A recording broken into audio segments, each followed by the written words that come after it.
So, Mr. Levitt, what did you want to do as a career when you were in middle school? Well, in middle school, actually, we were in junior high instead of middle school.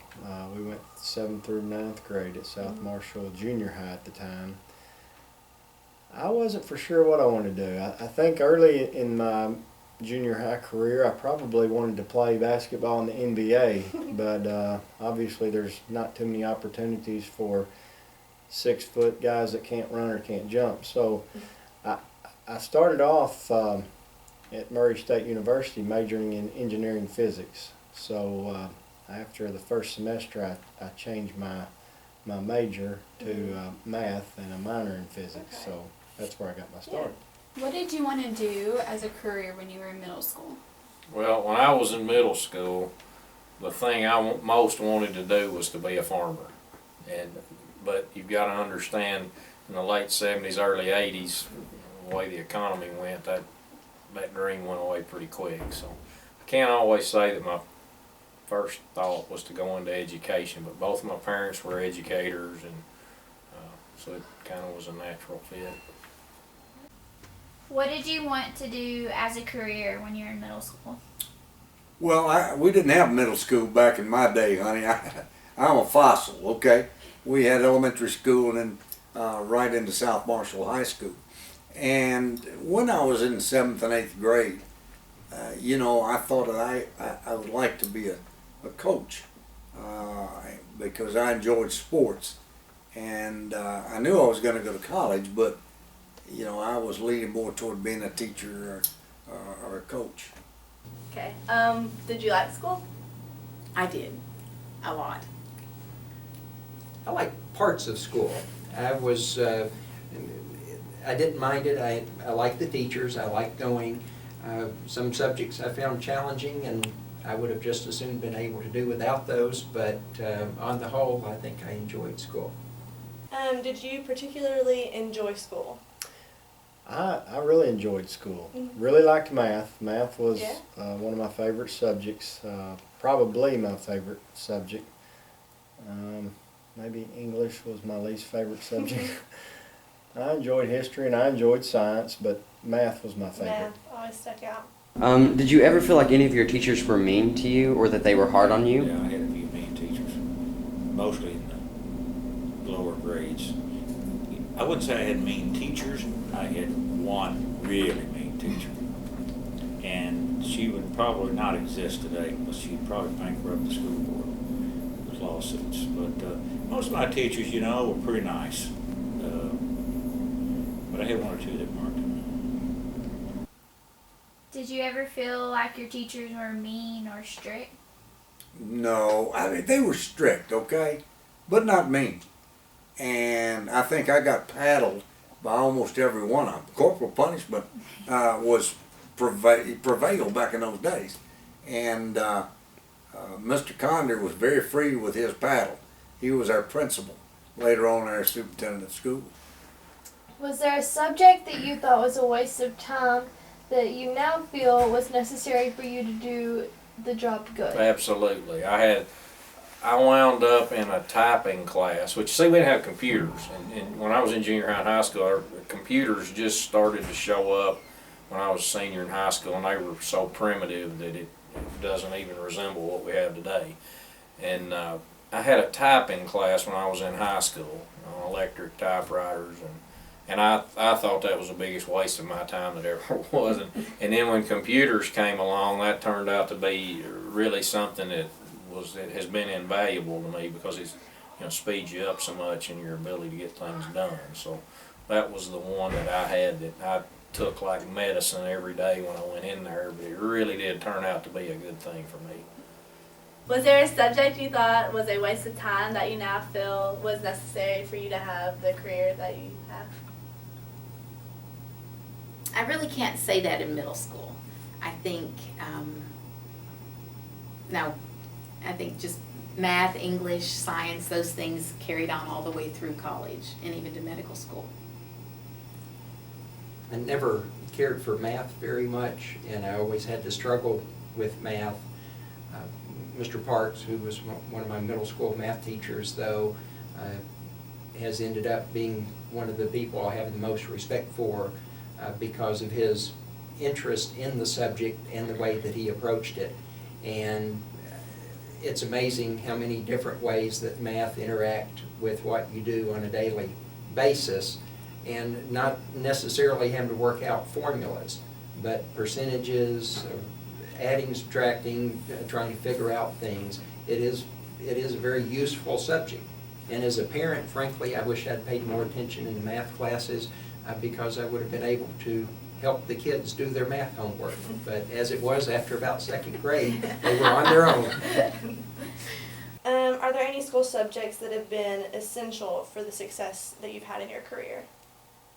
English is English, probably yeah. one of the biggest. Has Math. I taught Yeah. math whenever I taught math and science. So all of my math classes, my science classes were very, Practical. I used those every single day whenever I was teaching. Yeah.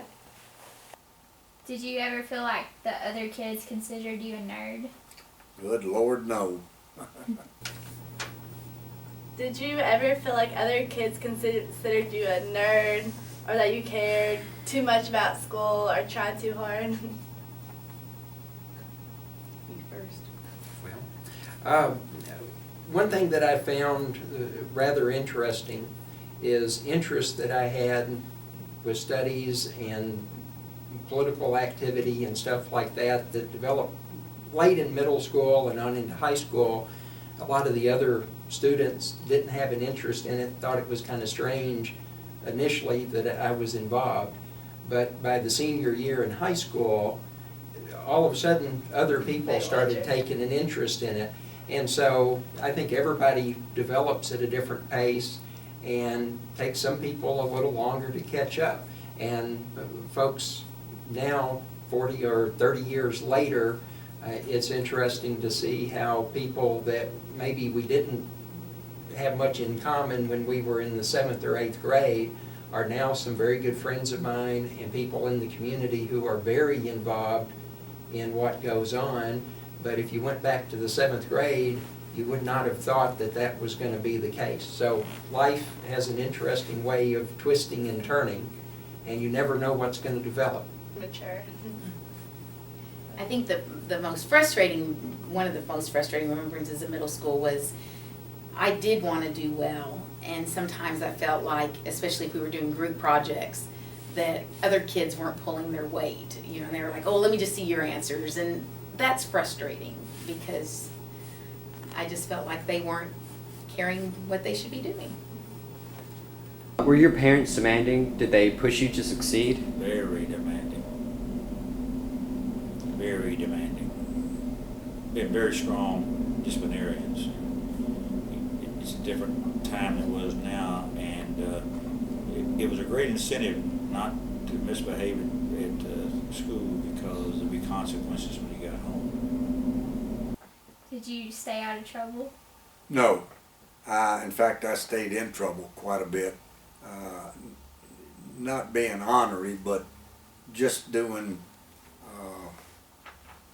things that we thought were cute back then. When I was a senior, for an example, my last 2 periods was study hall. Well, I didn't go to study hall. I'd go to the bank over here at Benton for Mr. Condor and bring the lunch money, and he'd have it all ready. We just had to bring the bag in. There's a little donut shop here in town, and I'd run over and get a donut, just kill time, you know. And then the last period, I'd slip out to the gym because I played basketball, and we had practice right after school, so I'd go out and be ready and start shooting some baskets. But the last period, the bell would ring, I believe it was about 5 or 10 till 2. And a lot of the little freshmen would just be dying to go to the bathroom. Well, I thought it was funny. I'd slip down and lock the bathroom door and climb out the window and come back around. Well, they'd have to go find the janitor.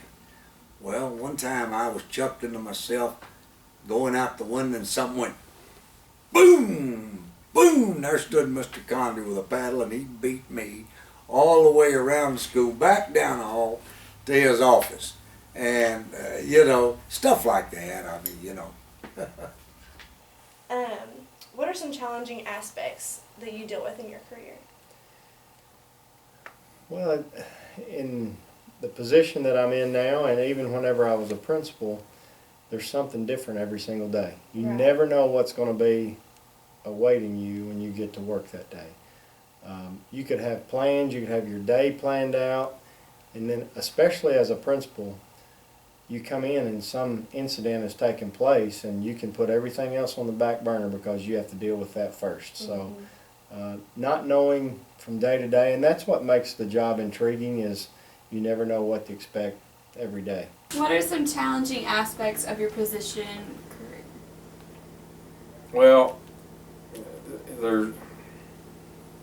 what I've got now, just so you'll know what I do, I oversee all the transportation, and that takes care, and of course I've got good people that take care of parts of that under me.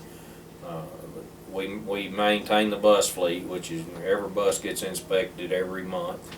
Anyone that y'all get on, you take a trip and go anywhere, and it gets a full inspection every month. And trained mechanics that are out here working in the garage as we speak right now do that every month, and then we handle all the repairs, nearly all of the repairs in this shop.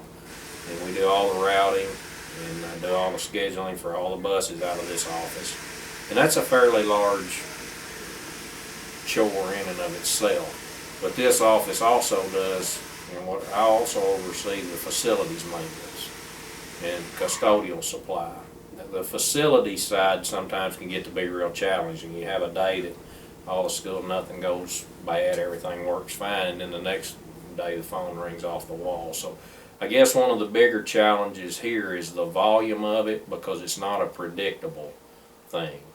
You could have 3 buses break down one morning and things at schools give you trouble all in one day, and then the next day nothing messes up. So it's an unpredictable workload.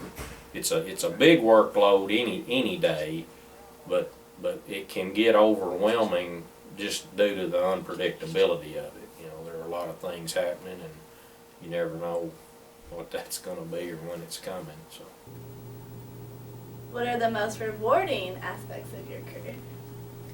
Working with patients, working with people.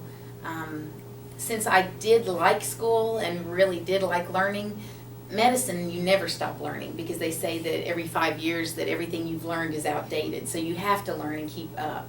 So the things that I learned in middle school about how to study and to read and to understand are still the same things that I use today. And if I don't keep up, then patients will suffer. And so I find that one of the most rewarding things, and also one of the most challenging, because it's hard to find time to keep studying. And I view my position as an opportunity to help people, help individuals, help families. They may not always like the help that I have to offer, but it is intended to try to help them make the better decisions and avoid consequences of actions down the road. And it is a unique position, because you deal with people from all different walks of life, all different aspects of the community.